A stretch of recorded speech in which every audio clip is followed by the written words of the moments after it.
This is The Opinions, a show that brings you a mix of voices from New York Times Opinion. You've heard the news. Here's what to make of it.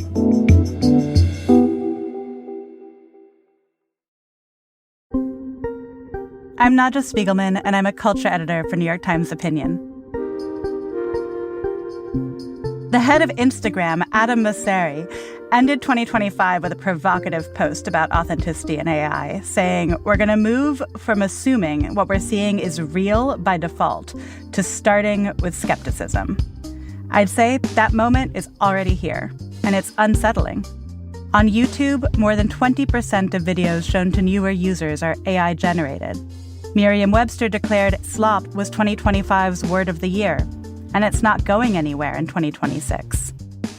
To talk about how all this AI slop is changing our relationship to the internet, I am joined by columnist Tressie McMillan Cottom and creative consultant Emily Keegan. Hi. Hello. Hi.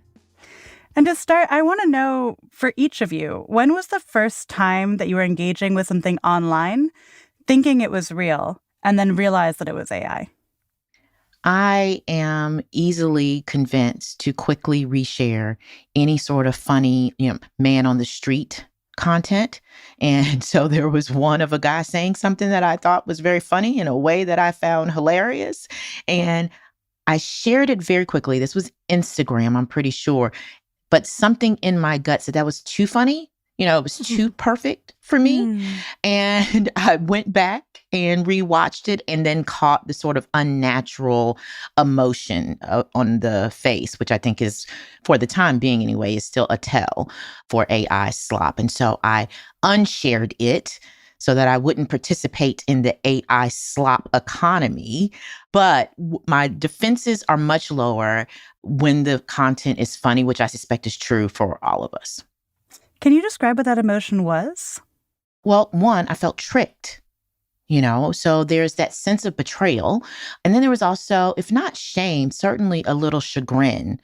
Of all people, a person who studies and teaches and thinks about and writes about digital technologies and our authenticity crisis and affect and emotion and all of that stuff, the idea that I could have gotten was a little, Yeah. It's very humbling, isn't it? It is. Yeah. Yeah, what about for you, Emily? Do you have a moment? Well, I think, honestly, I'm really sad to admit this, but I was fooled by the photographs from last weekend of the Nicolas Maduro capture in Venezuela. There were a few that went around that were horizontal and show him handcuffed outside of a plane. And the reason that I believed them to be real, and I believed them to be real for like 24 hours, was because they had been shared on Instagram by someone who I trusted. And that person had created a reel about how they looked very similar to Saddam Hussein pictures from 2003. So I had just kind of gone with it. And when we see images on these platforms, we're seeing them very small, we're seeing them very quickly. And both of those things make it very hard to sit with an image and decode it and make sure that it's real. Yeah. So I'm embarrassed to say I was tricked by that. Well, so you're embarrassed, I think, is one of the feelings. Well, how else did it make you feel? Yeah, I was embarrassed because I'm a photo editor. I know, right? I came up in news magazines. My job has been to check the truth of an image. That was my job, is my job. So I didn't do due diligence in this one. And, we can't take candy from strangers anymore. Yeah. Is the takeaway. Yeah, and of course, the scariest element of all of this isn't just when things that are funny are too funny, but the manipulation of these hugely consequential world events and our ability to trust that what we're seeing in the news is actually news. Like those fake images of Maduro's capture in Venezuela, like people using AI to try to identify the ICE agent who shot at a civilian in Minneapolis. I mean, Tressie, do you think people are getting more savvy, or are you worried about this breakdown in trust? Oh, no, there's no way that we can become more savvy. I think one of the things that people, certainly in my world, who think about the digital space and the social world are pretty much in agreement about is that this is not a problem that developing the right skill set is going to solve. As Emily points out, everything about the affordances of digital technology, meaning what the app or the tool allows you to do, how it sets up and controls and directs your attention, is designed to overcome pretty much anything that we would train a person to do. So Web 2.0, for example, or certainly Web 1.0, we would say to people, right, you check the person who is sharing it. In Emily's case, this is a person she trusts who was probably tricked too, by the way. Or we would tell you to look at the web address, and you could trust institutions, especially a .org or a .edu or a .gov. Hello.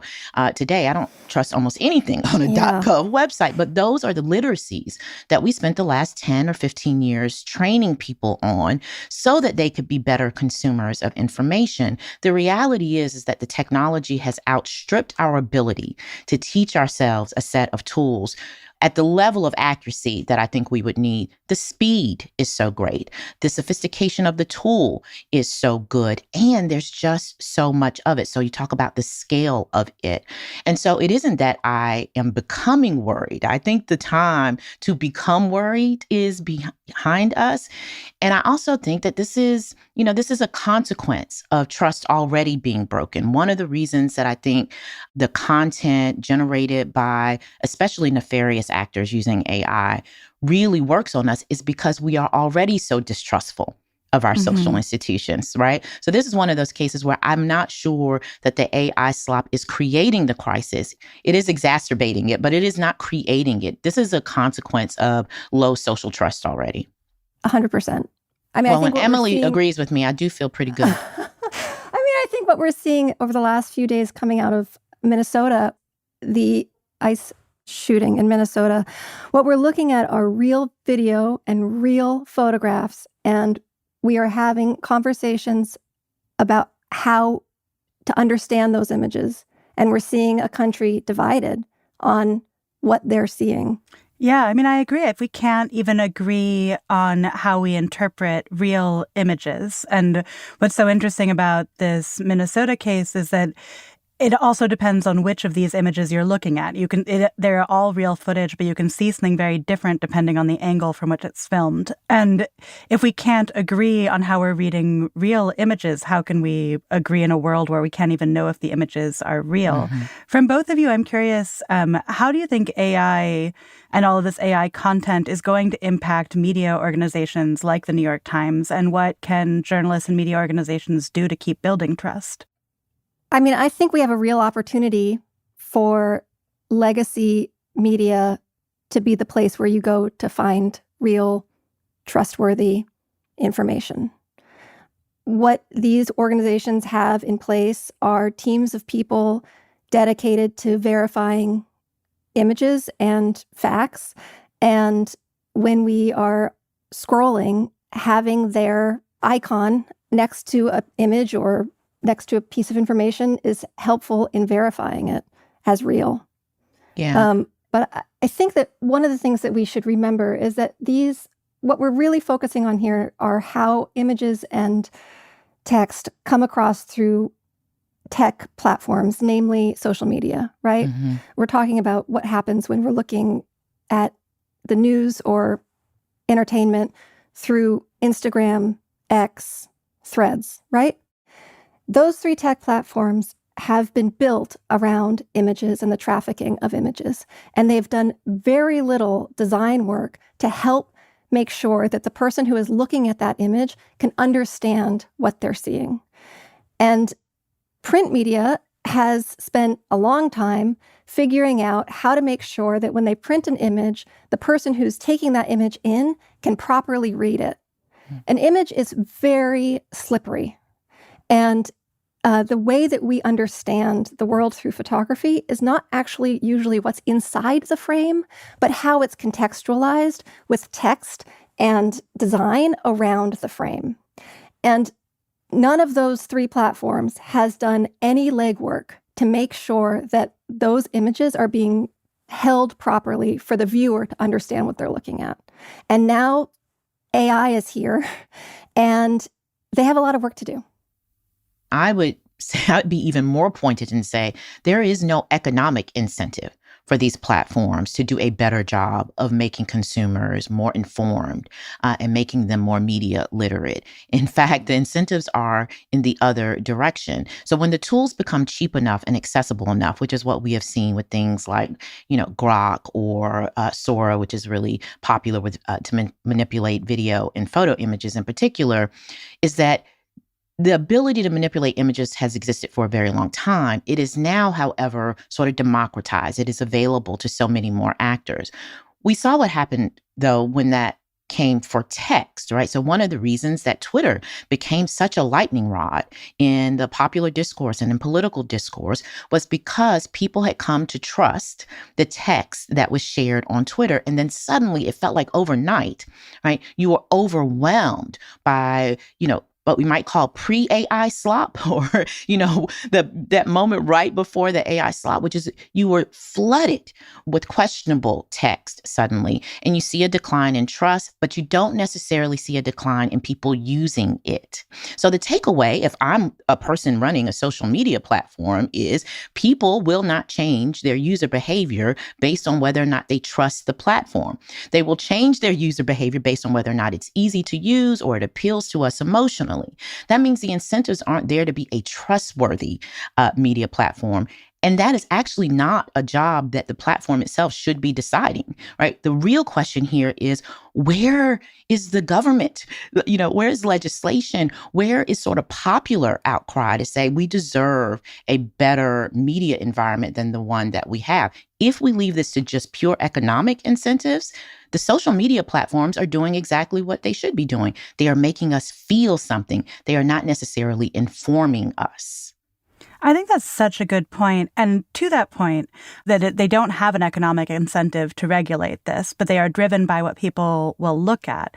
It doesn't seem people will look at AI images that trick them, but they don't like looking at AI images and videos. Yeah. I think there's a survey that says half of U.S. adults would use social platforms less if there was more AI content on them. Yeah. And I wonder how you think, can this be fixed by the fact that people simply don't like looking at this imagery? I mean, we can hope. Yeah. I mean, crossing fingers. I know. It's called slop because it sucks. I mean, it's slop because it's not good. And the reason it's not good is because AI is trying to be photography, and it is nothing like photography. The reason that photography is interesting to us is because of the way that it's created. It's because of how it's built, and it's because it's based in the real. And when you take that out, that image is boring. Mm-hmm. So what's happening is AI is like, oh, we can be the new photography, right? We can look so real, just like photography looks so real. But if it's not based in the real, those images hold very little interest to us. Yeah, I strongly agree. I think the feeling that we're having when we see an AI image or an AI video is very similar to the feeling we have when we read text written by AI, which is the words can be in the right order. Right? Yeah. You can recognize the form of it as being a sentence, a paragraph, a story, or a book, but you do not have the appropriate emotional response to it. Now, we can get mystical and say that there's something about the human spirit, right, that we infuse into our art, and I am not disinclined to believe that.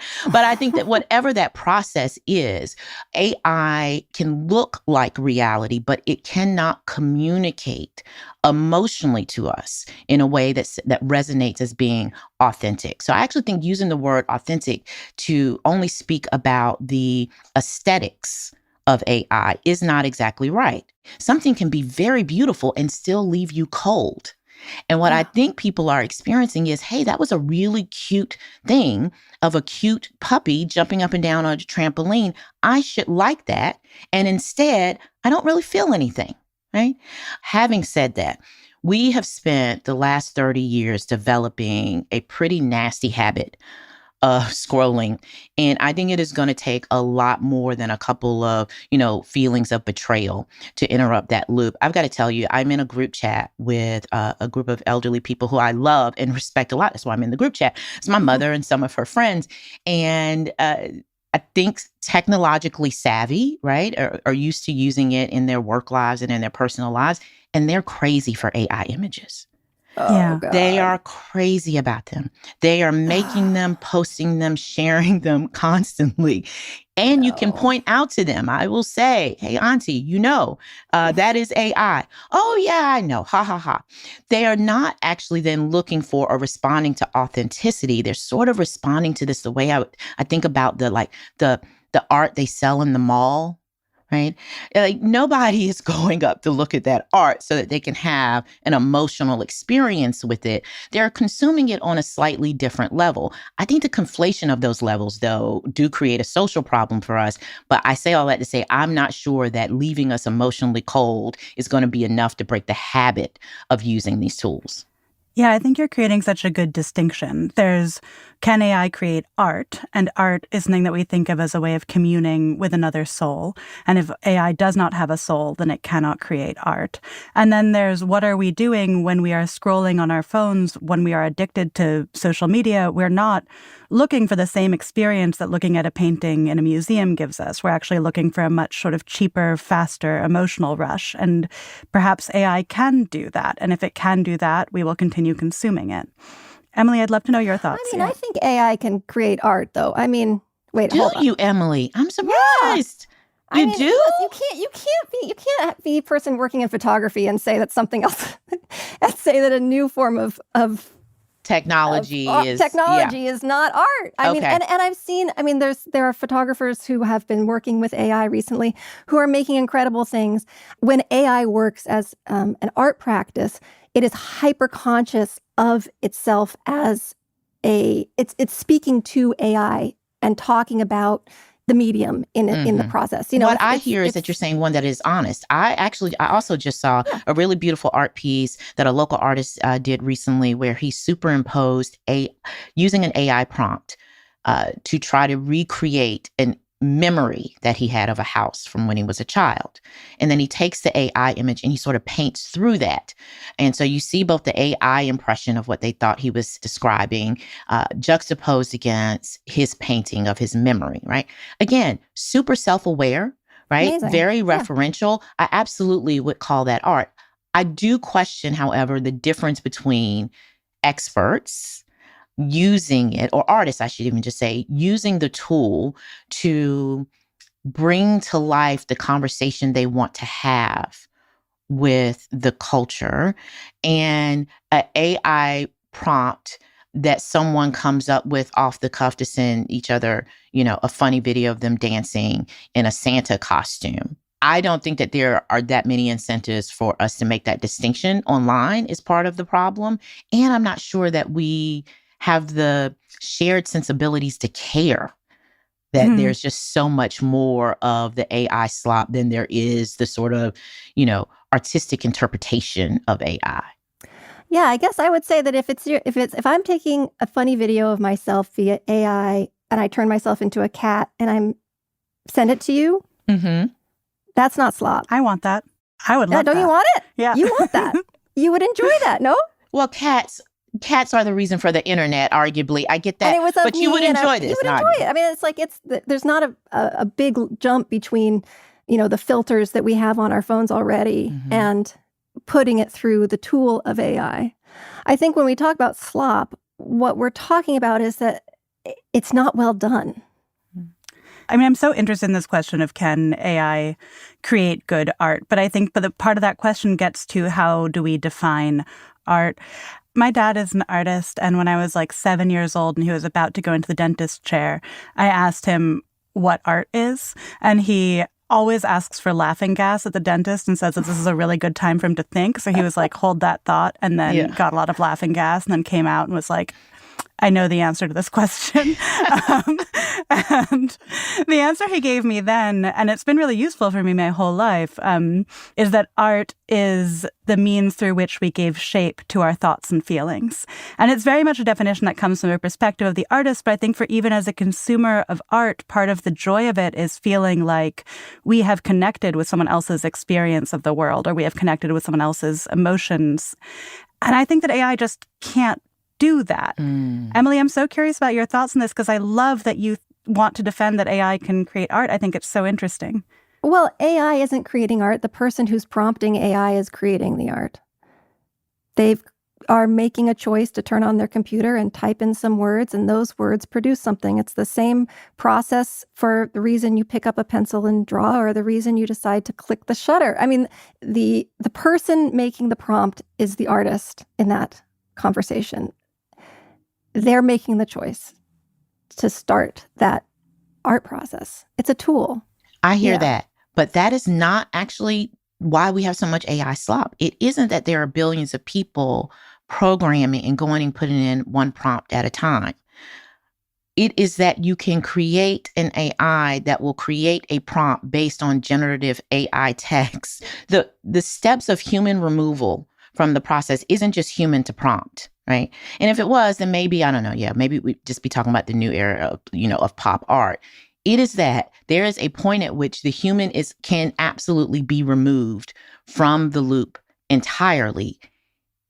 And I think that is one why it is so valuable to social media platforms who have figured out an equation where it is just about generating something new for people to respond to, whether they are actually having a strong emotional response or not. That's what, that it'll just keep people sort of engaged in doom scrolling, and it needs to be cheap enough to do that.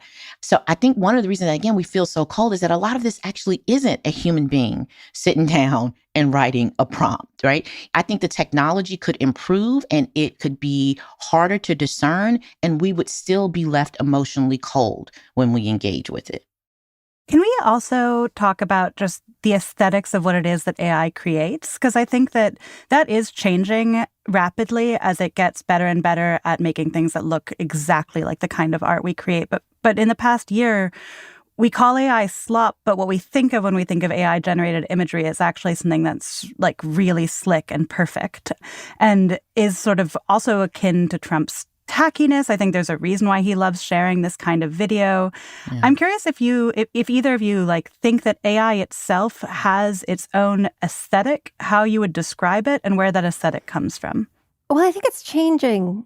The aesthetic that you just described, a very slick kind of plastic feeling to skin that we get. I feel like recently what I've been seeing with AI is trying even harder to look like old photography with lots of grain, lots of pixelation. You saw that with the J. Crew Vans commercials or advertisements from earlier 2025.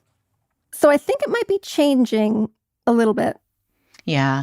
The aesthetics, I think if we over-rely on aesthetics to tell us when AI has created an image or a video, then we have already fallen for the trick of AI, which is to think that we individually alone can discern when it is enacted and when it isn't. I'm struck by how much of AI slop is just sort of nihilistic in its position on society, that there's no choice about any of it. There's no political statement, there's no cultural statement, there's no artistic statement, except I made you respond. I captured your energy for about 8 seconds, the 8 seconds it took you to hit repost. And so I think the aesthetics will get better, but that doesn't necessarily mean it's going to have an aesthetic position. But it does get scarier about how much better aesthetics will make it easier for us to be fooled by AI. Yeah. I think it's true that it is cycling through different trends the way art always has, that it's moved from slick to looking more analog, and that it can only have a true aesthetic if it's guided by a human's sense of aesthetic and position and meaning. I'm seeing a lot of people say, thinking about the return to sort of like a graininess and analog they are both talking about, that 2026 in reaction to the creation of AI imagery is going to be the year of analog, that it'll be a moment when people want to craft in person, that they want to meet in real life, that they want to step out from behind the screen. Do you think that has any teeth, or is everything too digital now for that to happen? I mean, I think we're definitely seeing the trend as an aesthetic trend. Return to film has been an aesthetic trend for the last few years. It's only building. What is funny is that then, AI then looks like film. It follows you wherever you go, and it will shape shift into whatever you create. Yeah. I mean, I like to think that we are, entertaining the return to like material craft and all that. But we've had eras where we said that before. And it's not that it isn't true, that there isn't some trend and like groups don't start and people don't, people go through cycles of making zines, for instance, or whatever. It's not that those things aren't true. I'm just not sure that they are true enough to say that it is an antidote to whatever it is about AI slop that scares us, because that's fundamentally what we're talking about. There's just some great unknown there. It scares us. It's a little intimidating. And I'm not sure that getting back to crafting culture, as much as I love it, I've been working on a zine with my stepdaughter, right? Trying to expose her to that whole world. And so I love it. But I'm not sure that that is the antidote to why does this scare us so much. I mean, we're seeing corporations, though, really take this to heart, I think, in how they are now showing us how their advertisements were made to prove that humans were behind it. The Apple has did this beginning in the middle of last year. A lot of the ads that they were creating, they then did behind the scenes video to make sure that we all knew that there were people involved, that the puppets that were on display were handmade and had real puppeteers attached to them, even though we all saw the same, we saw it small scrolling on our phones, right? Ultimately, that we weren't sitting in a theater watching puppets, we were watching an image that could have honestly been done digitally, right? Yeah. But they wanted to prove that they're human. And I feel like we're trapped in like a terrible episode of Is It Cake or something, And it's like we all have to prove that we're just stuck there. And Right. I'm not convinced that it's a bad thing, honestly. Like, I'm not convinced that we will get out of this in a worse place. Like, this might actually be a great exercise in reminding ourselves what we care about and how we are human beings with that want to be around other human beings and are excited about real things, Yeah. I don't think it's a bad thing. I will agree with Emily on that one. I think there are like some dark days ahead, don't get me wrong, where it's going to be like, I cannot consume another AI movie or another AI script. By the way, I'm now obsessed with movies. Or why should I go? I'm positive that it was written by AI. Oh my God. I am so positive. Totally. Thank you. I grade essays all the time for a living, people. I think I know when it's a human voice and when it isn't. And I am watching so much these days and where I am so sure it was written by AI. But all that does is make me then want to read a real book. Yeah. Right? I kind of want to cleanse myself of that after I've experienced so much of it. I tell my fellow writers, younger writers, for example, who are all wrestling with these questions about AI and what it might do to publishing and the written word. It's like, there will be this era of fascination. But in the end, I think it only creates more desire for real writing, for a real conversation, for a real engagement. I do think in the long run, the human experience and our desire for it wins. It's just that in the interim, there's going to be a lot of really bad stuff to wade through and sort through to reconnect with human nature.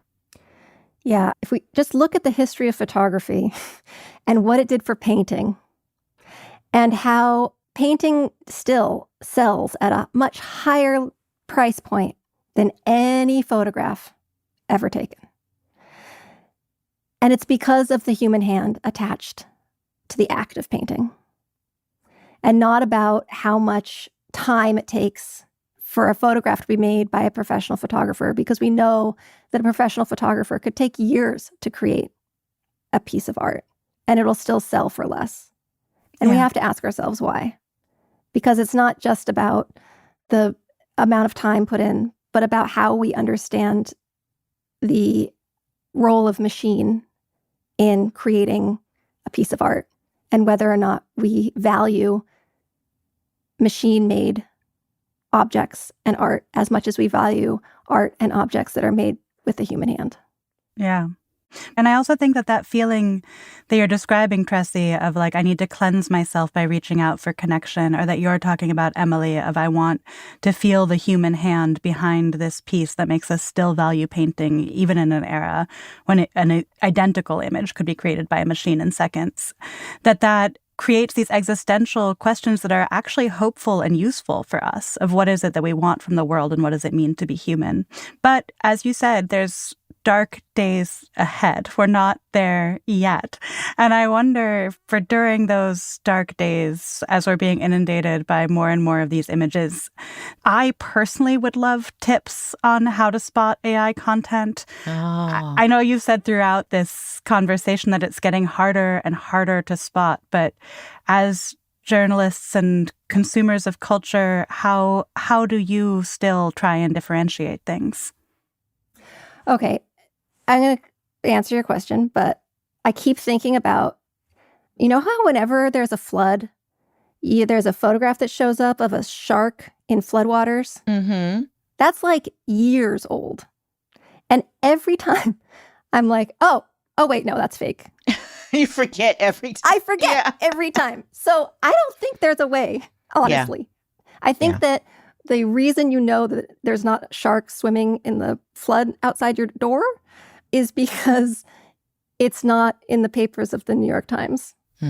I think that at this point, the only way to know if an image is quote unquote real is if the person who's trafficking it is a place or person that you trust and is verified.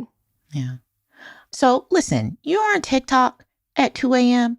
and you think that the cute baby saying the funny thing, if it's funny, no harm, no foul, right? I think the question becomes, when do we allow the image to move us to act? Whether that means we share it, whether that means we get very angry or anxious about, this is some, major news development, right?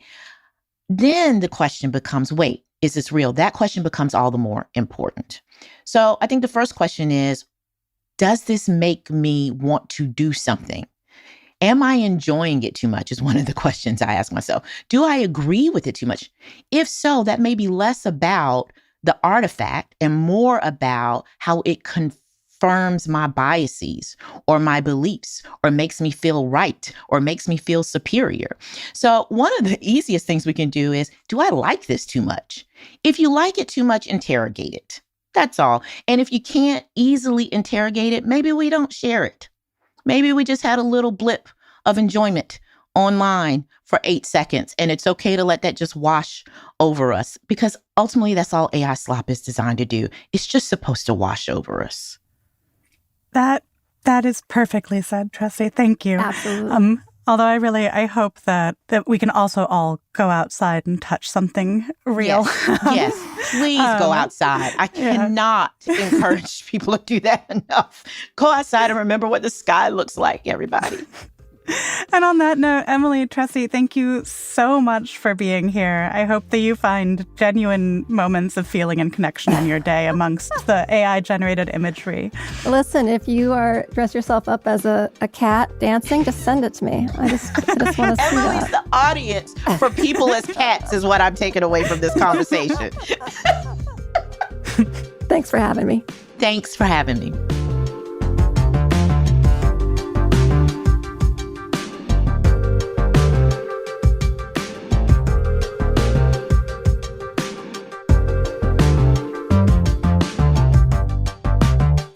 If you like this show, follow it on Spotify, Apple, or wherever you get your podcasts. The Opinions is produced by Derek Arthur, Vishaka Darba, Christina Samuelewski, and Jillian Weinberger. It's edited by Kari Pitkin and Allison Bruzik. Engineering, mixing, and original music by Isaac Jones, Sonia Herrero, Pat McCusker, Carol Saburo, and Afim Shapiro. Additional music by Aman Sahota.